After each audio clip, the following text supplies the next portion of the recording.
الحمد لله رب العالمين والصلاة والسلام على سيد المرسلين أما بعد فأعوذ بالله من الشيطان الرجيم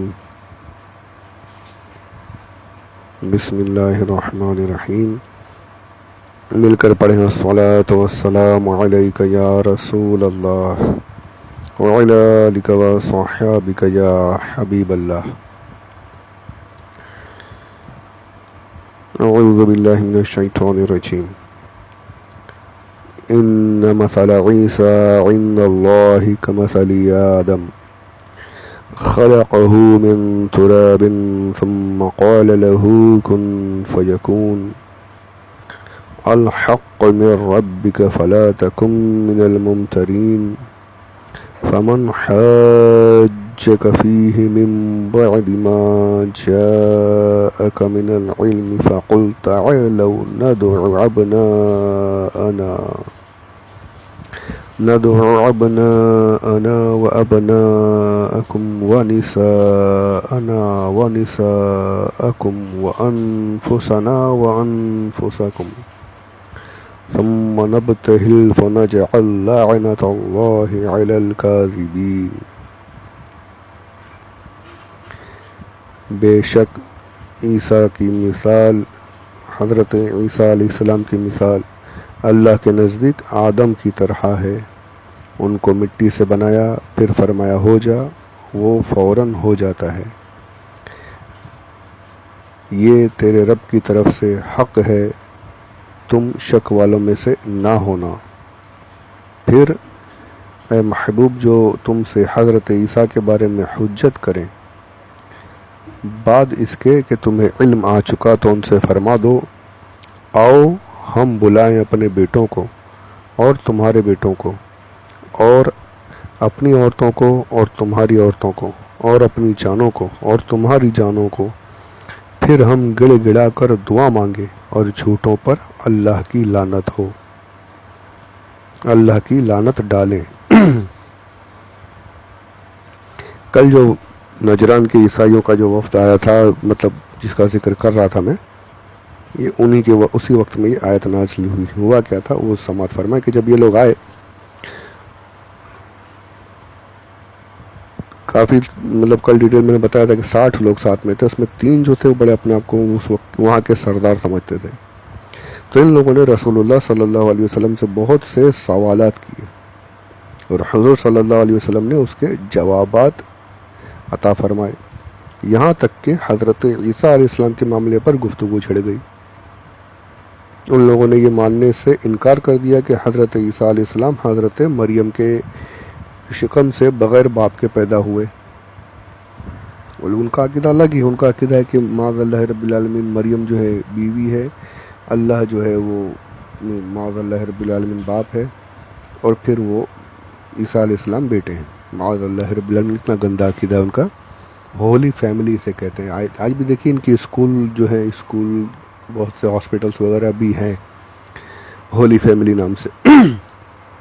تو جن کو اگر پتہ نہیں ہو تو پتہ کر لیں کہ یہ ہولی فیملی ہے کیا. یہ ہولی فیملی یہی ہے، باپ ماں اور بیٹا. تو باپ اللہ معاذ اللہ رب العالمین، مریم اس کی بیوی اللہ کی معاذ اللہ رب العالمین، اور عیسیٰ بیٹے علیہ السلام. یہ اتنا گندا عقیدہ ہے. اچھا، کچھ لوگ یہ بھی کہتے ہیں کہ جبریل باپ ہے، مریم ماں ہے اور عیسیٰ بیٹے ہیں معاذ اللہ. تو یہ ہولی فیملی کے یہاں، ان کے یہاں یہ تصور ہے. سن آف گاڈ کہتے ہیں، son of God, day of son of God. یہ کرسمس جو وہ لوگ مناتے ہیں، اور ہمارے یہاں اسی کو بیوقوفوں کی طرح ان کے اس غلط دن منانے میں ہم بھی شریک ہو جاتے ہیں. میری کرسمس وغیرہ کہتے ہوئے سب غلط ہے.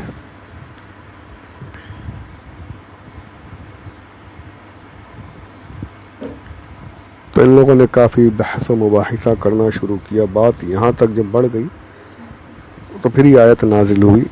اس آیت پاک میں جو میں نے ترجمہ پڑھا، آپ نے سنا، اس آیت کو کہتے ہیں آیت مباہلہ، یعنی دعا کرنا ہے. کہ دونوں ایک دوسرے پر لعنت ڈالیں، دونوں فریق دعا کریں اللہ کی بارگاہ میں کہ جو غلط ہے یا اللہ تو اسے یعنی برباد فرما دے، تو اس پر اپنی لعنت نازل فرما. اس کو آیت مباہلہ کہتے ہیں. تو حضور صلی اللہ علیہ وسلم کی یہ آیت پڑھ کر سنائی کہ اچھا ٹھیک ہے، آؤ میں بھی آتا ہوں، تم بھی آؤ، میں بھی اپنے بچوں کو لاتا ہوں، تم بھی اپنے بچوں کو لاؤ، میں اپنے عورتوں کو لاتا ہوں، تم بھی اپنے عورتوں کو لاؤ، اور ہم مل کر دعا کرتے ہیں اللہ کی بارگاہ میں، اور دوسرے پر جھوٹے پر لعنت کی دعا کرتے ہیں.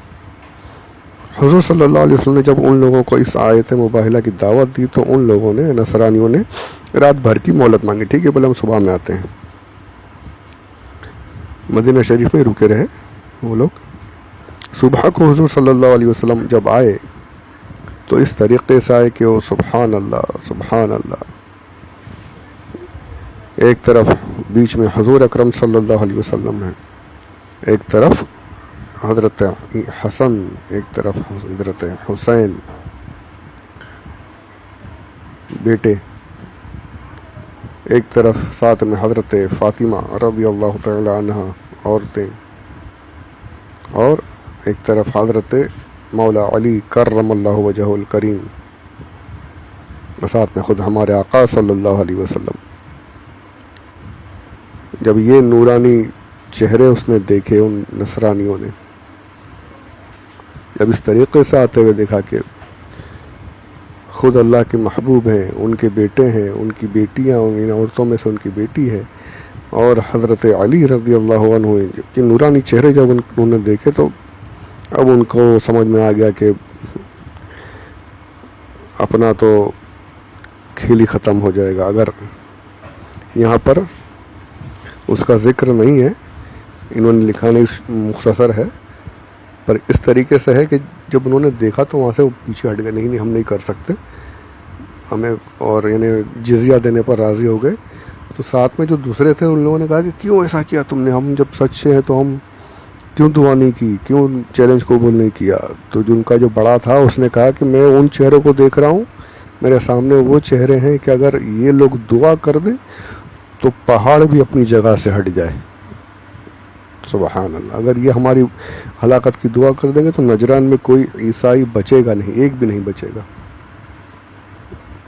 یہ الفاظ ہیں اس طریقے سے حدیث مبارکہ میں، یہاں نہیں ہے پر میں نے پڑھے ہیں. گھبرا گئے وہ لوگ بالکل کہ اگر یہ ہم پر لعنت کی دعا کر دیں تو یقیناً لعنت کوئی بچنے والا نہیں. تو یہ ڈر کے مارے پھر ہیبت سے ان نورانی صورتوں کو دیکھ کر، ان مبارک ہستیوں کو دیکھ کر فوراً ہم ہار مانتے ہیں اور جزیہ دینے پر راضی ہو گئے اور وہاں سے لوٹ گئے اور حضور اکرم صلی اللہ علیہ وسلم سے صلح کر لی. تو یہ نجران کے جو نصرانی آئے تھے ان کا یہ قصہ. تو آج بھی مباہلے کے لیے ہوتے ہیں چیلنجز، پر اب وہ بات ہی نہیں رہی ہے، کچھ سامنے آتا نہیں. اللہ والے آج چھپے ہوئے ہیں، میں یہ نہیں کہہ رہا، ہیں بے شک ہیں، چھپ کر ہیں، جب وقت ہوتا ہے تو سامنے آتے بھی ہیں. اللہ تبارک و تعالیٰ اپنے حبیب کے صدقے میں ہم سب پر اپنا کرم فرمائے رکھے اور ہر فتنے سے بچائے رکھے. اس کے بعد ہجرت کا 10واں سال یہ باب شروع ہو رہا ہے. اس کا سب سے بڑا واقعہ جو ہے وہ حجۃ الوداع. اس سال کے تمام واقعات میں سب سے زیادہ شاندار اور اہم ترین واقعہ حجۃ الوداع ہے. یہ آپ صلی اللہ علیہ وسلم کا آخری حج تھا اور ہجرت کے بعد یہی آپ کا پہلا حج تھا. حضور نے ہجرت کے بعد صرف ایک حج فرمایا. ایک عمرہ جو آپ نے دیکھا سنا تھا کہ عمرۃ القضاء کیا، اور ایک یہ حج کیا. ایک ہی حج فرمایا ہجرت کے بعد. اور جب مکہ میں رہے تب تو طواف وغیرہ کرتے ہی رہتے تھے، حج کرتے ہی رہتے تھے. مدینہ شریف آنے کے بعد صرف ایک حج فرمایا، وہی آخری حج، وہی پہلا حج، اسے حجۃ الوداع کے نام سے یاد کیا جاتا ہے.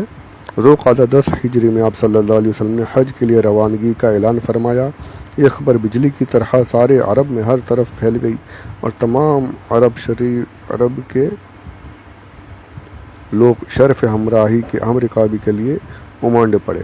حضور اقدس صلی اللہ علیہ وسلم نے آخری ذوالقعدہ میں جمعرات کے دن مدینہ میں غسل فرما کر تہبند شریف اور چادر زیب تن فرمایا اور نماز ظہر مسجد نبوی میں ادا فرما کر مدینہ منورہ سے روانہ ہوئے اور اپنی تمام ازواج مطہرات رضی اللہ عنہن کو بھی ساتھ چلنے کا حکم دیا۔ مدینہ منورہ سے 6 میل دور اہل مدینہ کی میقات ذوالحلیفہ پر پہنچ کر رات بھر قیام فرمایا، پھر احرام کے لیے غسل فرمایا اور حضرت بی بی عائشہ رضی اللہ تعالی عنہا نے اپنے ہاتھ سے حضور کے جسم اطہر پر خوشبو لگائی۔ پھر آپ صلی اللہ علیہ وسلم نے 2 رکعت نماز ادا فرمائی اور اپنی اونٹنی قصوہ پر سوار ہو کر یا قصوہ جو بھی نام ہے پر سوار ہو کر احرام باندھا اور بلند آواز سے لبیک پڑھا اور روانہ ہو گئے۔ حضرت جابر کا بیان ہے کہ میں نے نظر اٹھا کر دیکھا تو آگے پیچھے دائیں بائیں حد نگاہ تک آدمیوں کا جنگل نظر آتا تھا۔ سبحان اللہ۔ ایک روایت میں ہے کہ لگ بھگ 1,14,000 اور دوسری روایت میں کہ 1,24,000 مسلمان حجۃ الوداع میں آپ کے ساتھ تھے۔ سبحان اللہ۔ یہ دیکھیے شروعات کہاں سے ہوئی تھی اسے دیکھیے، اور اب حجۃ الوداع میں کیا حال ہے، ہمارے پیارے آقا صلی اللہ علیہ وسلم کی کیا شان ہے، اب وہ دیکھیے۔ 1,24,000 یا 1,14,000 دیوانے پروانہ وار آپ کی بارگاہ میں حاضر تھے، آپ کے ساتھ حجۃ الوداع حج کرنے کے لیے امنڈ پڑے تھے۔ 4 ذوالحجہ کو آپ صلی اللہ علیہ وسلم مکہ مکرمہ میں داخل ہوئے۔ آپ کے خاندان بنی ہاشم کے لڑکوں نے تشریف آوری کی خوشخبری سنی تو خوشی سے دوڑ پڑے اور آپ نے نہایت ہی محبت و پیار کے ساتھ کسی کو آگے کسی کو پیچھے اپنی اونٹنی پر بٹھا لیا۔ فجر کی نماز آپ نے مقام ذی طویٰ میں ادا فرمائی اور غسل فرمایا، پھر آپ مکہ مکرمہ میں داخل ہوئے اور چاشت کے وقت یعنی جب آفتاب بلند ہو چکا تھا تو آپ مسجد حرام میں داخل ہوئے۔ کعبہ معظمہ پر جب نگاہ نبوت پڑی تو آپ نے یہ دعا پڑھی کہ اے اللہ تو سلامتی دینے والا ہے اور تیری طرف سے سلامتی ہے، اے رب ہمیں سلامتی کے ساتھ زندہ رکھ، اے اللہ اس گھر کی عظمت و شرف اور عزت و ہیبت کو زیادہ کر، اور جو اس گھر کا حج اور عمرہ کرے تو اس کی بزرگی اور شرف و عظمت کو زیادہ کر۔ جب آپ حجر اسود کے سامنے تشریف لے گئے تو حجر اسود پر ہاتھ رکھ کر اس کو بوسہ دیا، پھر خانہ کعبہ کا طواف فرمایا۔ شروع کے 3 پھیروں میں آپ نے رمل فرمایا، جو میں نے عمرۃ القضاء میں جسے کہا تھا کہ سینہ چوڑا کر کے بالکل تن کر چلنا، یہ آپ نے صلی اللہ علیہ وسلم اس وقت بھی کیا۔ باقی 4 چکروں میں معمولی چال سے چلے۔ ہر چکر میں جب حجر اسود کے سامنے پہنچتے تو اپنی چھڑی سے حجر اسود کی طرف اشارہ کر کے چھڑی کو چوم لیتے تھے۔ سرکار نے سب کچھ وہاں پر کلیئر کر دیا کہ نزدیک جانے مل جائے تو ایسے چوم لو، ہاتھ لگا کر یا لبوں سے بوسہ دے کر چومو، دور ہو تو ہاتھ سے اشارہ کر کے چوم لو، چھڑی سے کر، ساری چیزیں حضور نے وہاں پر امت کو سکھا دی۔ اچھا طواف جو بولتے ہیں، طواف کیا میں نے، تو ایک چکر یہ طواف نہیں ہے، 7 چکر لگانے کو ایک بار طواف کہتے ہیں۔ 7 چکر حجر مکہ المکرمہ کا کرنا یہ ہے طواف ایک بار کا۔ تو جو خوش نصیب ہیں جاتے ہیں کرتے ہیں، اللہ ہمیں بھی نصیب فرمائے، جو اب تک نہیں پہنچ پائے ان کو بھی نصیب فرمائے، اپنے گھر کا دیوانہ وار طواف کرنا، چکر کاٹنا پروردگار نصیب فرمائے، آمین بجاہ نبی صلی اللہ علیہ وسلم۔ حجر اسود کا استلام کبھی آپ صلی اللہ علیہ وسلم نے چھڑی کے ذریعے سے کیا، کبھی ہاتھ سے چھو کر ہاتھ کو چوم لیا، کبھی لب مبارک کو حجر اسود پر رکھ کر بوسہ دیا، اور یہ بھی ثابت ہے کہ کبھی رکن یمانی کا بھی آپ نے استلام کیا۔ جب طواف سے فارغ ہوئے تو مقام ابراہیم کے پاس تشریف لائے اور وہاں 2 رکعت نماز ادا کی۔ نماز سے فارغ ہو کر پھر حجر اسود کا استلام فرمایا اور سامنے کے دروازے سے صفا کی جانب روانہ ہوئے۔ قریب پہنچے تو اس آیت کی تلاوت فرمائی، ان الصفا والمروۃ من شعائر اللہ۔ پھر صفا اور مروہ کی صحیح فرمائی، اور چونکہ آپ صلی اللہ علیہ وسلم کے ساتھ قربانی کے جانور تھے اس لیے عمرہ ادا کرنے کے بعد آپ نے احرام نہیں اتارا۔ 8ویں ذوالحجہ جمعرات کے دن آپ صلی اللہ علیہ وسلم مینا تشریف لے گئے اور 5 نمازیں ظہر، عصر، مغرب، عشاء، فجر مینا میں ادا فرما کر 9 ذوالحجہ جمعہ کے روز آپ عرفات تشریف لے گئے۔ زمانہ جاہلیت میں چونکہ قریش اپنے کو سارے عرب میں افضل و اعلیٰ شمار کرتے تھے، اس لیے وہ عرفات کی بجائے مزدلفہ میں قیام فرماتے تھے، اور دوسرے عرب تمام جو دوسرے تھے وہ لوگ عرفات میں ٹھہرتے تھے۔ لیکن حضور اکرم صلی اللہ علیہ وسلم نے مساوات کا، ایکویلٹی کا، سب ایک ہیں، ایک جیسے اس کا درس دیا، اور آپ نے عرفات میں پہنچ کر ایک کمبل کا خیمہ قیام بنا کر اسی میں قیام فرمایا، سب کے ساتھ میں قیام فرمایا۔ جب سورج ڈھل گیا تو آپ صلی اللہ علیہ وسلم اپنی اونٹنی پر سوار ہو کر خطبہ دینے تشریف لائے۔ اس خطبے میں آپ نے بہت سارے ضروری احکام اسلام کا اعلان فرمایا۔ زمانہ جاہلیت کی تمام برائیوں اور بے ہدہ رسموں کو آپ نے مٹاتے ہوئے اعلان فرمایا کہ سن لو، جاہلیت کے تمام دستور میرے دونوں قدموں کے نیچے پامال ہیں۔ اسی طرح زمانہ جاہلیت کی خاندانی تفاخر اور رنگ و نسل کی برتری اور قوم میں اونچ نیچ وغیرہ تصورات جاہلیت کے بتوں کو پاش کرتے ہوئے مساوات اسلام کا علم بلند فرماتے ہوئے تاجدار دو عالم صلی اللہ علیہ وسلم نے اپنے اسی خطبے میں ارشاد فرمایا، اے لوگو، بے شک تمہارا رب ایک ہے اور بے شک تمہارا باپ آدم علیہ السلام ایک ہیں۔ سن لو، کسی عربی کو کسی عجمی پر اور کسی عجمی کو کسی عربی پر، کسی سرخ کو کسی کالے پر اور کسی کالے کو کسی سرخ پر فضیلت نہیں مگر تقوی کے سبب سے۔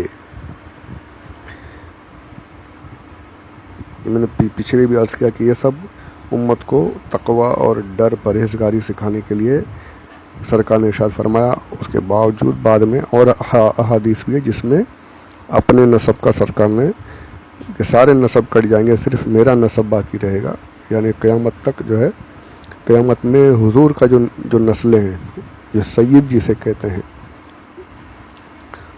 تو وہ بے شک سب سے اعلیٰ جو ہے نسب ہے، ان کی تعظیم ہمیشہ کی جائے گی۔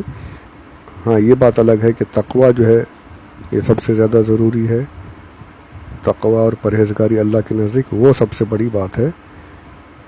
تو اور چیزوں پر فخر نہیں کیا جا سکتا، لیکن سرکار کی نسل پر یہ کہنا کہ میں فلاں اس کا بیٹا ہوں، اس کا بیٹا ہوں، اور خود کچھ نہیں کرنا، یہ اسلام نے نہیں سکھایا۔ تو اللہ تبارک و تعالیٰ، اب یہ وقت نکل رہا ہے، انشاءاللہ اس کے آگے کے واقعات آگے سنیں گے۔ پروردگار ہم سب کو